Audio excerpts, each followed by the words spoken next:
qof kastoo anaga naga mid ah allah subxaanahu watacaala ka soke waxaa ku caawiyey ama ku kaalmeeyey qof kale oo ibni aadana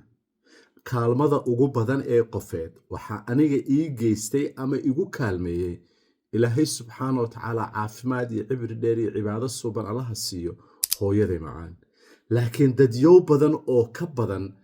magacanta aan hadda kugu fiiqayo ayaa i kaalmeeyey maxaad adigu diyaar u tahay inaad dad ku kaalmayso maxay tahay giftiga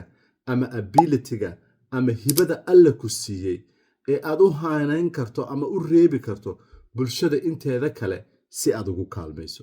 waxaad only samayn kartaa arrintaas marka aad ogsoon tahay hibadaadu waxay tahay qofka aad adigu tahay waxa aad adigu ku qiimaysan tahay iyo sidaad qof kale qiimo ugu dari lahayd noloshu waa labo waa qaate iyo bixiye ha noqon mar walba qaate noqo bixiye